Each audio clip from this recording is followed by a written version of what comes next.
Já estamos de volta. Olha, coluna não tem idade. Dos mais jovens aos mais velhos, uma má postura traz sérios prejuízos à saúde. De acordo com a Organização Mundial da Saúde, 80% da população já teve ou vai ter dor na coluna. A procura médica por dor lombar só não é maior do que a dor de cabeça. Isso mostra que todo cuidado é pouco, independente da idade. E para falar sobre esse assunto, o Diversa em Rede recebe hoje o Dr. Eduardo Loschi, especialista em doenças e cirurgia da coluna vertebral e membro da Sociedade Brasileira de Coluna. Dr. Eduardo, uma boa noite, seja bem-vindo ao Diversa em Rede. Boa noite, eu agradeço o convite, uma boa noite aos espectadores da TV Diversa.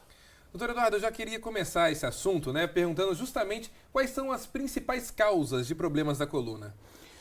Nós classificamos os problemas da coluna em problemas de origem hereditária ou genética e os causados por fatores externos. Atualmente, os fatores externos são as principais causas que geram uma lesão na coluna. Os principais fatores são a obesidade, o sedentarismo, o sobrepeso, que é a obesidade, a má postura, nível de estresse, diminuição de qualidade de sono. Isso tudo gera um quadro de dor lombar recorrente.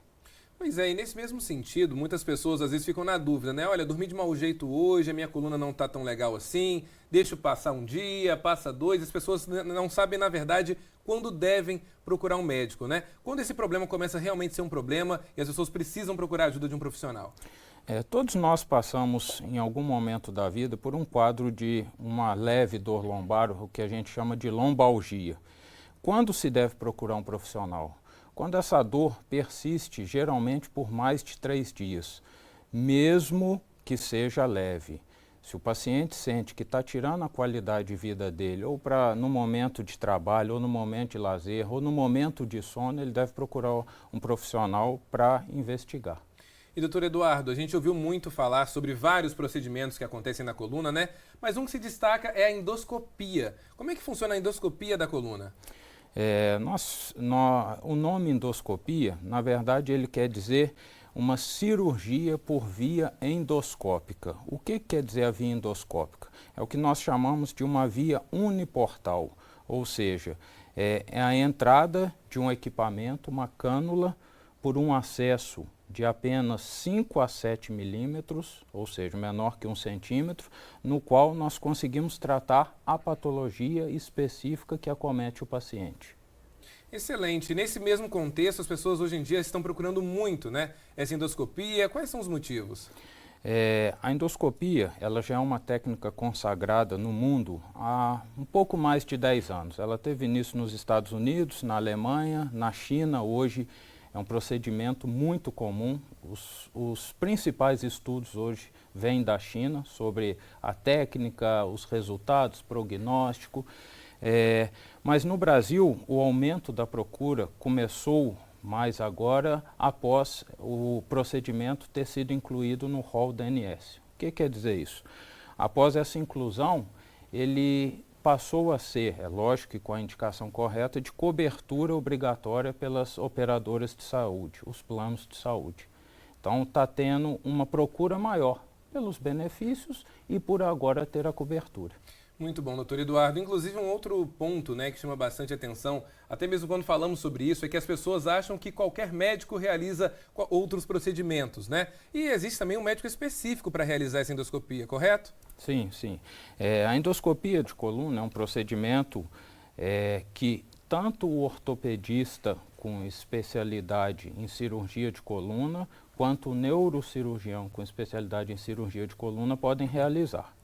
E essa técnica, ela é específica só para hérnia de disco ou para outras doenças também relacionadas à coluna também? Não, a endoscopia da coluna, nós costumamos falar, nós que já estamos há um bom tempo aí acompanhando a evolução da técnica mundialmente, a gente costuma falar que assim, é uma das maiores revoluções na cirurgia da coluna. Para você ter uma ideia, e o público em geral, nós conseguimos tratar quase 80% das patologias da coluna. Nós tratamos a hérnia de disco, a estenose de canal, o cisto facetário, a hipertrofia da faceta, todas as patologias em que nós temos um acesso ao local e fazemos o tratamento com uma descompressão. Muito bom. Inclusive, muitas pessoas, né, quando precisam ir ao médico, elas precisam realmente realizar algum tipo de tratamento ou alguma cirurgia, elas ficam preocupadas, né, justamente por conta de um pós-operatório que necessariamente costuma ser demorado.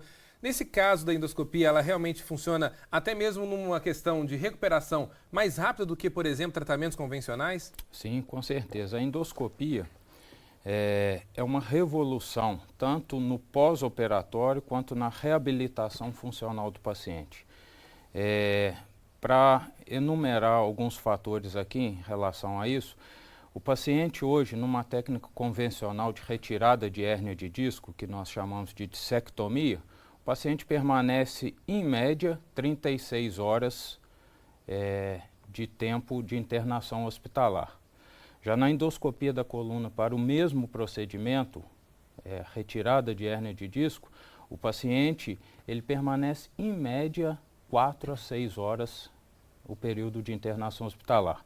Quando nós falamos de recuperação para a vida normal e a vida laborativa, a gente está falando aí de uma diferença de 50% do tempo. Na mesma técnica de dissectomia, hérnia de disco por via aberta, o paciente fica afastado laborativamente, seja qual for a função dele, em média 6 a 8 semanas. No procedimento por via endoscópica, o tão rápido quanto é a saída do paciente do hospital é o retorno laborativo. Em média, 2 semanas após, retirou os pontos, ele está com a vida completamente normal. Então é um benefício muito grande, sem dúvidas. Sem sombra de dúvida. E nesse mesmo sentido, doutor Eduardo, eu queria também falar com as pessoas que estão nos acompanhando, muitas têm dúvidas também do seguinte, existe uma idade certa para procurar um profissional, para justamente ver como é que está a questão da coluna, problema de coluna também, ele não tem idade, a partir de quando as pessoas precisam ficar mais atentas a isso? Os problemas degenerativos da coluna, que são os problemas causados geralmente por fatores externos, geralmente ocorrem na vida adulta. Então, assim, falar uma criança de 14 anos precisa procurar por um problema degenerativo para avaliar se vai ter, se não tiver sintoma, não.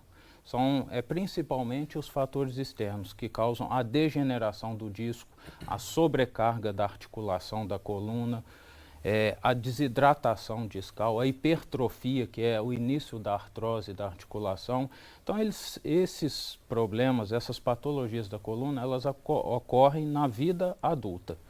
Com o passar dos anos, com o estilo de vida, vão acontecendo. Excelente, doutor Eduardo. Então, vamos ficar todos atentos também. Antes de pegar qualquer peso também aí, né? Eu vejo muitas pessoas se esforçando, né? Uma coisa simples, um botijão de gás está ali, a pessoa pega ele de mau jeito, aquilo pode também vir gerar algum problema na coluna, dentre tantas outras questões do nosso dia a dia, que isso também pode acarretar em várias questões. Doutor Eduardo, o senhor queria também complementar com alguma questão? Eu acho muito importante as pessoas, em geral, a população em geral, ter noção de que a melhora na qualidade de vida em todos os sentidos, seja ela qualidade de sono, atividade física, alongamento diário, nível de estresse, melhora muito, ajuda a prevenir os problemas futuros, principalmente na coluna lombar. Pois é, eu ia falar sobre isso justamente agora. Em relação a pessoas, por exemplo, que fazem algum tipo de exercício, seja academia, as pessoas elas podem, por exemplo, fazer um alongamento todos os dias para que um problema não venha acontecer. Como é que funciona? O alongamento realmente ele é útil nesse sentido? Ele é essencial. Elas devem fazer, elas não podem, elas devem fazer o alongamento matinal. Eu oriento sempre aos meus pacientes.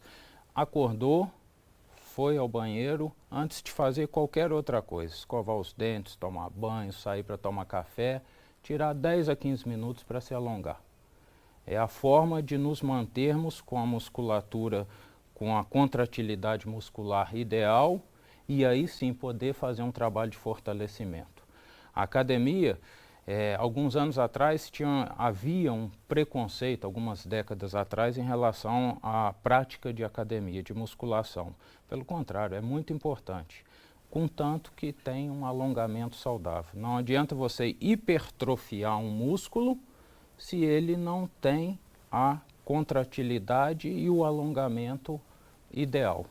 Muito bom, eu ia justamente tocar nesse assunto agora, né? Exercícios físicos. Nós sabemos muito bem que as pessoas hoje, elas costumam fazer, por exemplo, um exercício fora de hora, né? Não fora de hora, mas de maneira equivocada. E muitos não procuram um profissional. Justamente porque o profissional ele precisa ali dar as orientações em relação, por exemplo, à quantidade de peso, em relação também se a pessoa é saudável para isso, questões da coluna. Então a dica também é nunca fazer um exercício, claro, antes de procurar também orientação médica, né? Sempre fazer uma avaliação antes, seja no local onde vai praticar o exercício, seja com um profissional da área do esporte, um ortopedista, um neurologista.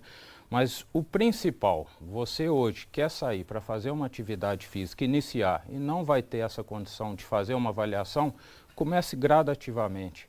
Comece no primeiro dia 10 minutos, na primeira semana 10 minutos, na segunda semana 20. Nunca comece já, hoje eu resolvi correr, vou correr 1 hora direto. Vá gradativamente, que você vai evitar ter lesões. Agora, para concluir, um outro assunto que é muito comum quando a gente fala sobre coluna são crendices populares, né? Muitas das vezes as pessoas ficam na dúvida se, por exemplo, tempo frio, tempo quente, eu sinto mais dor nas costas, na coluna, realmente isso é comum? Ou então muitas pessoas pegam, por exemplo, receitas na internet que dizem fazer milagres, passando ali algum produto ou algum tipo de planta e vai resolver milagrosamente uma dor na coluna. Nem sempre é assim que funciona, né? Não, em relação à temperatura, nós sabemos que o frio, ele causa uma contratura muscular. Tanto é, não só muscular, tanto é quando a gente tem um trauma no membro superior, no membro inferior, na perna, o gelo, ele faz uma contratilidade, um fechamento do vaso sanguíneo e diminui o edema, o hematoma, aquela lesão, certo? Ao mesmo tempo, o calor faz um relaxamento da fibra. Então, dependendo da temperatura e do estilo de vida da pessoa, ela realmente pode sentir um desconforto maior. Em relação a questão, por exemplo, de pessoas que querem fazer algum tipo de exercício, fazem, na verdade, exercícios, né? E tem algum tipo de lesão, ao invés de procurar um médico, procura um tratamento alternativo. Sim.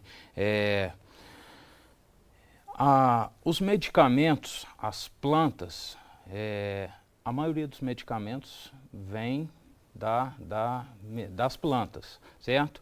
O que a gente sempre preconiza é o acompanhamento e a prescrição médica. Nunca usar medicamento para qualquer tipo de patologia sem uma orientação médica. Às vezes o paciente vai tratar uma lombalgia, uma cervicalgia com uma medicação e ele tem uma lesão renal que vai ser maléfica a ele. Então nunca deve se automedicar, em hipótese alguma.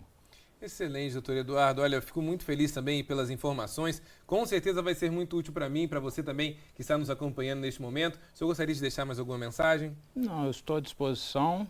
Se alguém quiser tirar dúvida, eu estou à disposição. Como é que são suas redes sociais para as pessoas que querem tirar dúvida? O Instagram Losk Eduardo e Facebook Eduardo Losk. Doutor Eduardo, mais uma vez a gente agradece muito a sua presença aqui com a gente. Eu que agradeço o convite e uma boa noite a todos. Uma boa noite.